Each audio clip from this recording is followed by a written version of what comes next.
강사님, 전 남자 능력 안 봐요. 사행성 하는 남자 제일 싫어. 그럼 이 여자는 뭐만 봐요? 도박 안 하나? 그러다가 어느 날 내가 원하는 남자가 딱 나타난 거야. 그냥 결혼 바다닥 해서 3년을 지켜봤는데 정말로 안 하더래요. 마약을 하더래요, 이 새끼가. 남녀 관계에도 뭐에 꽂히면 딱 그것만 보는 사람이 있고요. 자기 열등감, 자기 상처에 꼽혀서 그것만 보는 사람도 있거든요. 왜?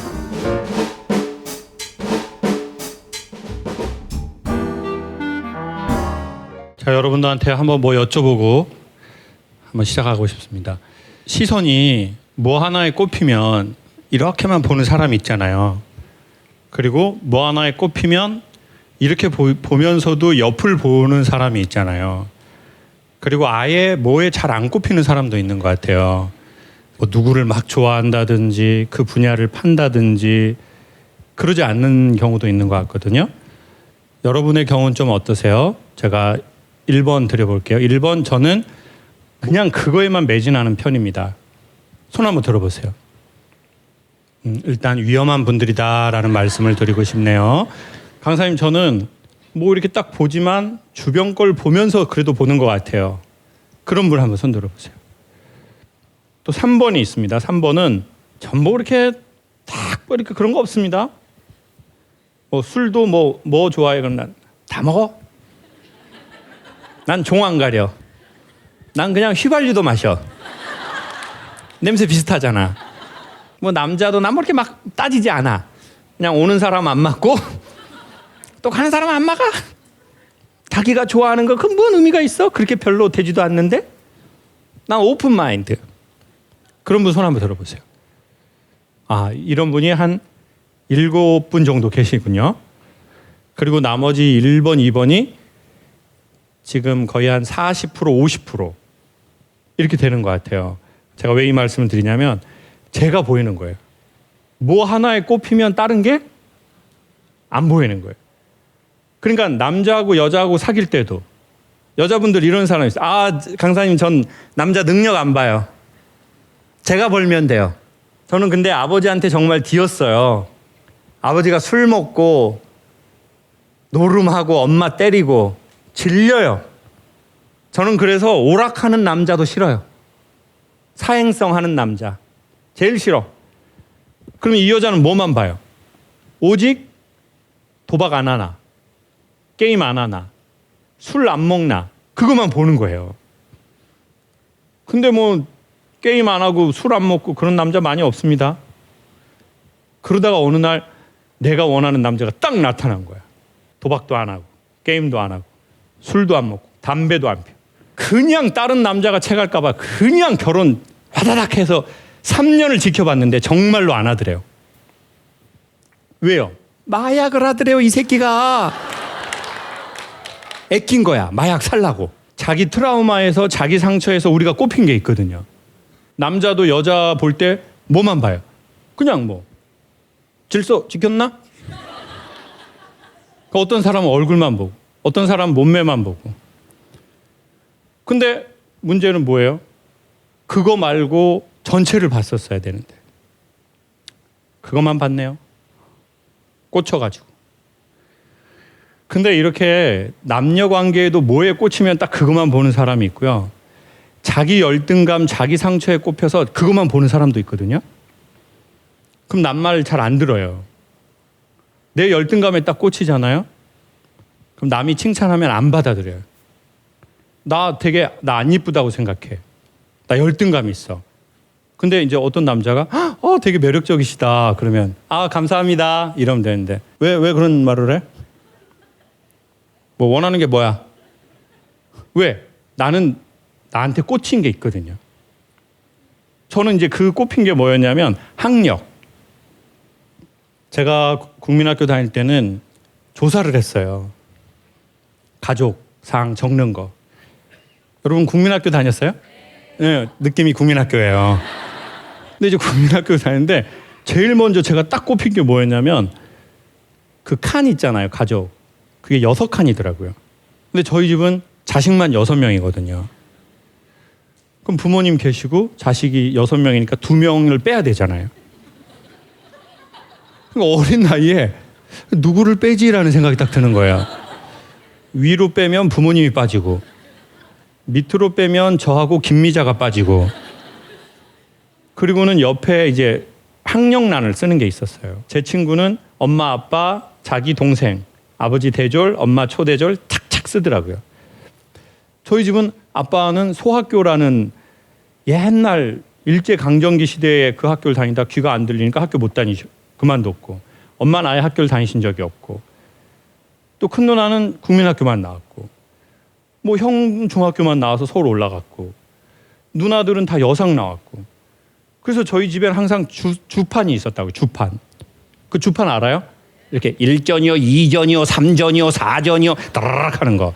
그 누나 2명이 여상 다녔으니까 주판 2개 있으니까 주판 2개 타가지고 이러다가 대가리 까지고, 막 김미자랑 싸울 때 김미자 얼굴에 이거 주판 막 밀어버리고, 막 그럼 여기 길라고 막 이런 게 있었어요. 여러분, 세상은 진짜 그 사건이 문제인 경우 별로 없어요. 그 사건에 대한 자기의 인식의 문제가 진짜 문제가 결정이 돼요. 부모님이 이혼한 게 진짜 문제가 되진 않아요. 부모님이 이혼한 거에 대한 자기 생각. 내가 공부 못한 게 진짜 문제가 아니에요. 내가 공부 못한 거에 대한 내 정의. 여상 다니는 게 창피한 게 아닌데, 여상 다니는 게, 공고 나온 게, 실업계 다니는 게, 중학교만 나온 게 무엇인지에 대해서 이야기가 없는 거예요. 그러면 우리는 그것에 대한 자기 생각을 하게 돼 있어요. 우리 부모가 이혼한 거, 내가 학력이 짧은 거, 그리고는 이제 거기에 딱 꽂히는 거예요. 보이지 않게 뭐가 딱. 근데 이제 저는 그 꽂히는 게 제일 심한 게 학력이 되더라고요. 그리고 이제 엄마도 너무 안타까운 거예요. 자식이 6인데 대학 다니는 애가 하나도 없으니까. 엄마가 친구들한테 멍청이라고 하더라고요. 우리 집 새끼들은. 그냥 멍청이라고 안 하고 마음이 하나가 되네요, 여러분. 처음 본 사이일 텐데. 그 똥멍청이라고. 그러니까 이제 그걸 내가 탁 받아들인 거예요. 그래, 내가 똥멍청이지. 그러니까 이 열등감에 딱 끼어 들어가 버리더라고요. 그러니까 그게 다예요. 그게 나야. 자기의 열등감, 자기의 상처, 자기의 뭔가 꼽힌 게 있는 사람이 있어요. 그러면 그게 그냥 다 자기야. 그리고 이게 안 되면 난 누구를 죽일 수 있거나 난 죽어야 돼요. 그러니까 이제 저는 그게 이제 제 성지가 열등감이 돼버린 거죠. 학력에 대한 열등감, 사이 안 좋은 집안에 대한 열등감, 공부 못하는 거에 대한 열등감. 그러니까 그거를 지키려고 방어하려고 막 했는데 안 됐네요. 전문대 재수해서 떨어졌네요. 그래서 몇 번 말씀드렸지만 이제 자살을 결심하게 되더라고요. 근데 사람이 막 자살해야지 막 이렇게 하지 않아요. 뒤에 어떤 구름 같은 게 밀고 가요, 사람을. 그래서 눈 떠 보니까 바닷가에 있는 거예요. 제주도의 탑동이라는 바닷가에. 그래가지고 이제 바닷가에 이렇게 있는데 사람이 죽기 전에 꼭 전화를 해보고 싶거든요. 전화해서 무슨 말을 듣고 싶을까요? 여러분이라면 죽음을 각오하고 실행하려고 할 때 전화를 한다면 무슨 말을 듣고 싶어요? 네가 보고 싶다. 또요? 에? 밥 먹었냐? 밥 먹었냐를 듣고 싶대요. 또요? 미안하다? 미친놈이란 말 듣고 싶어요? 나 죽으려고 미친놈. 어디 있니? 내가 갈게. 저는 그 말을 너무 듣고 싶더라고요. 나 엄마가 너무 창피하고 나 똥멍청이라고 하고 부끄러워해서 내 인생의 보루가 내 엄마였는데 엄마가 나를 이렇게 생각한다면 나는 살 이유가 없지 않을까? 그래서 죽으려고. 근데 그때 듣고 싶었던 말은 너무 단순했어요. 죽지 마라. 어디 있냐? 내가 갈게. 그 말을 너무 듣고 싶더라고요. 죽지 마라. 근데 그때는 저한테 그렇게 말해줄 대상이 없었어요. 친하다고 생각하는 동생한테 겨우겨우 용기 내서 엄마가 나 부끄럽게 생각해서 나 죽으려고 했더니 하던 대로 하라고 그러더라고요. 왜냐면 제가 맨날 이렇게 다녔거든요. 제 슬픔을 누구한테도 보여주고 싶지 않아서 센 척하고 다녔거든요. 그런 사람들이 있어요. 자존심 센 사람. 자기의 맨 얼굴을 절대 누구한테 보여주기 싫은 사람. 거절당할까 봐 그런 건지, 자기의 이미지에 스크러치가 날까 봐 그런 건지, 이렇게 하면 친구들이 나를 떠날 거라고 생각해서 그런 건지, 내 이미지를 유지하고 싶어서 그런 건지, 맨 얼굴을 마주할 용기가 없어서 그런 건지, 뭔지는 모르겠는데 제 맨 얼굴을 아는 사람은 아무도 없었어요. 주변에 저는 항상 친구가 많았거든요. 근데 죽음 앞에 보니까 그건 친구가 많은 게 아니라 아는 사람이 많은 거예요. 내 맨 얼굴을 아는 사람은 아무도 없는 거예요. 그러니까 그 사람은, 그 친구는 제가 까부는 줄 알았던 거예요. 그래서 하던 대로 하라고 한 거예요. 그리고 전 친구가 없고 난 광대처럼 살았고 그러면 죽어야지라고 생각했는데, 근데 그때 왜 살았냐면 어떤 여자도 거기서 죽으려고 하고 있었어요. 그 여자는 서 있었어요. 젊은 친구인데 20대 중반, 머리 짧고 위아래로 하얀 옷 입고 있었고 밑엔 치마였고, 무서운지 치마로 얼굴을 이렇게 가리더니 뒤로 이렇게 하더니 툭 자기가 떨어지더라고요. 오 이러고 봤는데 공중에서 그래픽처럼 습 하고 사라졌어요. 바다에 보니까 아무것도 없어요. 새벽 1시에서 2시. 저 혼자 있고, 저는 여자 머리 짧은 거 20대라는 거, 무서워서 이 여자가 치마로 얼굴 가린 거, 뒤로 했다가 앞으로 탁 던진 거, 지금도 30년이 거의 가까이 됐지만 다 그림으로도 그릴 수 있어요. 근데 바다에 아무것도 없어요. 풍덩하지도 않아요. 옷도 없어요. 자, 무슨 생각이 들었냐면요, 안 무서운 데서 죽고 싶다라는 생각밖에 없는 거예요. 뭐 똥멍청이, 뭐 죽음, 뭐 이런 나발, 뭐 이런 거 아무것도 없고, 내가 죽기는 죽을 건데 좀 안 무섭고 좀 편안한 데서 죽고 싶더라고요. 그럼 무서워서 집으로 도망갔어요. 그때 그 헛 영상이 소리 없는 소리로, 말 없는 말로 저한테 말한 거예요. 죽지 마. 네가 이 말을 못 알아들으니까 네가 알아들을 수 있는 무서움으로 내가 해줄게. 저도 여러분한테 혹시 그런 상황이라면 드리고 싶은 말은 죽지 말아요. 죽고 싶은 일일 수는 있거든요. 근데 죽을 일은 아니에요. 얼마나 마음이 아프면 죽고 싶겠어요. 근데 시간 지나 보니까 죽을 일은 아니에요. 전문대 재수해서 떨어지고 엄마가 나 창피하게 생각하는 게 전 지금 기준으로 봐서 제가 죽을 일은 아니거든요. 근데 그때는 죽고 싶은 일이었던 건 인정해 주고 싶어요. 그래, 네가 얼마나 그랬으면 죽고 싶었겠니. 내가 그거 참 알겠다. 근데 조금만 시간 지나 보면 죽을 일 아니다. 그 시간을 조금만 버텼으면 좋겠어요. 근데 결국 우리는 그 시간을 못 참고 우발적 말이나 행동을 하는 거거든요. 최근에 제가 광고를 2-3개를 찍었어요. 그 첫 광고가 뭐였냐면 대전시에서 하는 자살 예방 광고인 거예요. 전 처음에 이제 공익 광고가 딱 들어왔다고 할 때 나 좀 공익보다는 나 좀 사익을 원하는데 나 진짜 그랬는데, 그쪽에서 제가 그래서 뭐 어떤 장르의 공익입니까? 했더니 대전시에서 자살 예방을 하는 노래도 하고 촬영도 한다는 거예요. 제가 노래해야 된다고 해서 또 나의 음악이 뽀록 나나? 안 한다고 할까? 저 사실 성악 그렇게 잘 했으면 성악 계속 했겠죠. 그래서 노래하는 거 그렇게 안 좋아하거든요. 근데 이제 노래를 하는 거예요. 그 CM송 같은 거 있잖아요. 뭐 1396 뭐 이렇게 약간 대리운전처럼 돼버렸어요.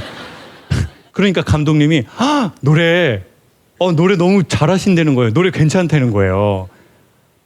저 성악 전공했다고 그랬거든요. 그러다가 21살에 제가 생각나더라고요. 내가 그때 듣고 싶었던 말을 이번 참에 꼭 하자. 죽지 말라고. 그러면서 찍으면서 계속 그 생각이 들었어요.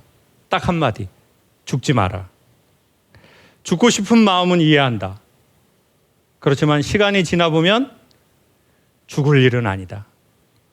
근데 그 여유가 생기기까지 그 시간을 못 버티는 것 같아요, 우리가. 왜냐하면 너무 힘들고 화가 나고 답답하면 시간이 천천히 가거든요. 그 사람에게는 시간이, 우리의 그때는 시간이 우리가 조급했던 게 아니고 시간이 길어진 거예요. 그러면 어떻게 하면 좋으냐? 생각으로 생각을 못 잡거든요. 결심으로 해서 결심이 생기지가 않아요. 고민해가지고 고민이 해결되지가 않아요. 그러면 어떻게 하면 되느냐? 엄청난 비법 소개하겠습니다. 그때는 몸을 써야 됩니다. 그때는 어떻게 해야 된다고요? 몸을 써야 돼요. 그리고 그 자리에서 나와야 돼요. 내가 여기에서 막 그런 생각이 들어요. 그러면 이 환경을 얼른 나와야 돼요. 저희 때는 공부 못하면 기술 배우라고 그랬거든요. 안 그럼 너가 아버지처럼 일해야 된다고 그랬어요. 자, 그래서 사람들은 머리를 쓰기 시작했어요. 왜요? 몸을 쓰는 고단한 일을 안 하고 돈은 더 많이 벌려고. 그래서 컬러가 나왔어요. 무슨 컬러요? 화이트 컬러, 블루 컬러가 나왔어요. 그래서 하얀 와이셔츠 입고 사무실 에어컨 나오는 데서 내가 일하면 뭐가 되는 것 같고 돈 많이 받는다고 생각했어요. 그러면 그렇게 해서 우리는 화이트 컬러가 돼서 육체적 노동 안에서 저희는 엄청나게 돈을 벌고 엄청나게 육체 노동을 하는 것보다 행복해졌나 봤더니 제 경우엔 아니에요. 어느 정도 한계 치면은요, 그 다음부터는 아니더라고요. 저와 여러분의 집에 냉장고를 열어보면 음식이 꽉 차 있어요. 냉동실 잘못 열면 3년 전에 얼린 고기가 떨어져서 무릎을 찍어버릴 수도 있어요. 근데 희한하게 먹을 만한 건 없어요. 그래서 배달을 시켜야 돼요. 냉장고는 꽉 차 있고 음식은 썩어가고 냉동실은 꽉 차 있는데 그때 알아버린 거예요. 제 의식 세계가 그 냉장고 같다는 걸. 생각 많고 미래에 대해서 준비하고 고민하고 자기 과거의 상처에 대해서 생각하고 뭐 막 하는데 막상 먹을 만한 게 없는 거예요. 나중에 대부분 버리는 게 반 이상이에요. 그걸 어떻게 알았냐? 몸을 쓰다 알은 거예요. 스님들은 그래서 뭐 해요? 목탁을 치다 보니 이 소리를 반복하면서 절을 하면서 보니 자기의 힘이 빠지고 자기의 마음의 냉장고에 음식이 버려지면서 딱 본질하고 자기만 남았네요. 자기의 힘이 빠지니까 본질적인 거랑 자기가 마주치게 되는 것 같아요. 그러면서 우리 각자가 알게 되는 게 있겠죠. 그리고 좀 더 자유로워지는 게 있을 겁니다. 몸을 쓰는 거에는 몇 가지 방법이 있어요. 자기에게 맞는. 겁나 추운 물로 샤워를 하잖아요. 죽음이고 나발이고 진짜 해보세요. 그러면 사람이 근심하는 데에 쓰는 에너지를 지금 당장 다급한 여기에 써요. 아니면 맨발로 걷거나 뛰는 건데 자갈밭을 뛴다면 효과는 극대화되게 돼 있어요. 그 울퉁불퉁한 조약돌 같은 거 이렇게 경락하라고 심어놓은 데 있죠? 그거 맨발로 이렇게 해보세요. 그러면 그거 하다 죽는다고요? 이렇게 생각해요. 이거 저기까지 가고 나서 죽자. 죽긴 죽을 건데 요거 걷고 이거 걷고 찬물로 한번 샤워 시원하게 하고 그리고 죽자. 우리는 그 시간을 벌어야 돼요. 음식이 너무 많이 차 있고 어떤 거는 상해 있는데 막상 꺼내서 먹을 만한 게 없다면, 그러면 이 냉장고를 비우는 길은 몸을 쓰는 겁니다. 죽고 싶다면 죽지 마시고 그 자리를 나와서 몸을 쓰시기를 추천드립니다. 그러면 시간이 원래대로 돌아가면서 조금 우리가 그 시간을 버텨나가고 우리는 곧 알게 될 겁니다. 죽고 싶은 마음은 이해하지만 죽을 일은 아니다라는 것을. 그리고 그렇게 죽기에 우리의 인간의 시간은 너무 소중하고 짧습니다. 감사합니다. 할머니, 손자 커플입니다. 50년 넘는 세월 동안 상의도 없이 혼자 결정하는 남편의 위로받지 못한 50년. 늦게나마 할머니 마음에 평화가 찾아오기를 바라는 마음에 할머니와 데이트 나왔습니다. 할머니가 평소에 그 선생님을 많이 좋아하셔가지고 하늘이 주신 기회다 싶어서. 하늘까지 나왔네요. 이 남편이 한 번도 미안하다, 고맙다 이런 말 한 번 안 하고 지금 3년 전에 3개월을 집을 나갔었어요. 내가 누가요? 나가라 그러지 않아도 나가요. 얘가 너무 자상하고 내 힘든 걸 다 들어주고 위로해주고 안아주고, 한 여사 이리 와 한번 안아줄게.